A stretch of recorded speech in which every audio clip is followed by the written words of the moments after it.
Hey loves, so I just wanted to make a quick video to touch on what has been going on since my last post. And I'm making this video this weekend only because one of my subscribers mentioned that, you know, she was missing some of the videos. So I'm making it just for her because I really appreciate my subscribers. And I also want to say hi to all my new subscribers. Thank you very much for subscribing to my page. So what has been going on since my last post? Pretty much just work. I was on winter break for about 4 weeks. And during that time, I tried to make like lab values and charts and stuff like that for everything that was covered in the first semester, just so I could prepare for this semester. And I started class about 3 weeks ago. Yeah, 3 weeks ago.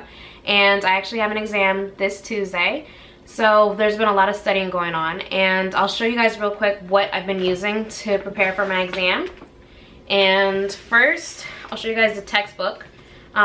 This exam is going to cover preoperative and musculoskeletal issues, pain, as well as connective tissue diseases like rheumatoid arthritis and osteoporosis, rheumatoid arthritis, osteoarthritis, scleroderma, lupus, all that stuff. So first, let me show you guys my actual textbook. Here it is. It's by Lewis. And the book is a pretty good read. I like it. I do like it better than the fundamentals book. I just feel like things are laid out a little bit better and it's a little easier read. And they have a lot of great figures. And I just actually bought this textbook yesterday because one of my classmates had it, and I think this is probably the best thing I could have possibly bought for myself. It is the study guide to the book. You see that? Yes. Pretty much the book only offers about 5 questions in each chapter, which is not enough for me to practice. So getting this study guide helps because there's about 20 questions per chapter, so it gives you a lot more practice work. As well as I think these are questions that are similar to what our exam would be like, so I think this is a good idea. Then my friend Amber was so kind enough to give me Surg reviews and rationales. I like this book because it breaks down everything into like a content review. So it just gives you like all the knowledge you need all in one place, and then it gives you questions after that. So that's really good as well. And another book given to me by my friend Amber. This one is the NCLEX Comprehensive Review, 4th edition. I actually have the 6th edition, but I have that on computer. But this is great because this also has like a review in there as well. So if I'm looking up certain things, especially right now I'm looking up respiratory acidosis and alkalosis, as well as metabolic acidosis and alkalosis, and this gave like a really brief overview of what was going on in that thing and a good chart. So I do like this book as well.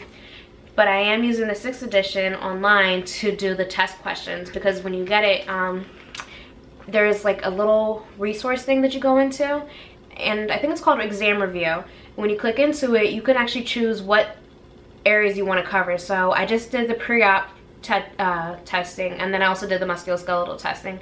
So then I will do one on pain, and then I'll also do one on connective tissue diseases as well. And then that would pretty much cover me for this exam. What I also did is I made study guides. Instead of waiting until the end of like the class right before my exam, I would make my exam reviews then. So then I found myself making all these reviews and taking forever to actually make the actual study guide, and then I didn't have enough time to actually go over and review it. So I started it early. This time what I'm doing is, as soon as I read through a chapter, I'm typing it up, and then as we have lectures on it, or as I read things, or if I'm doing questions, I add to the study guide. So I feel like I'm getting a lot more, I'm getting a better chance of actually reviewing the material and seeing it more, so I think that's great. And then I also made charts for meds that we're covering. You guys see here. And at the top it just says drugs, specific indications, nursing considerations. And this one's for antidepressants and anti-seizure meds. This one is arthritis and connective tissue. You guys can see that. One for musculoskeletal, and then also meds that you would need for bone resorption, and opioid analgesics, all the types of opioids that we have covered as well as in here.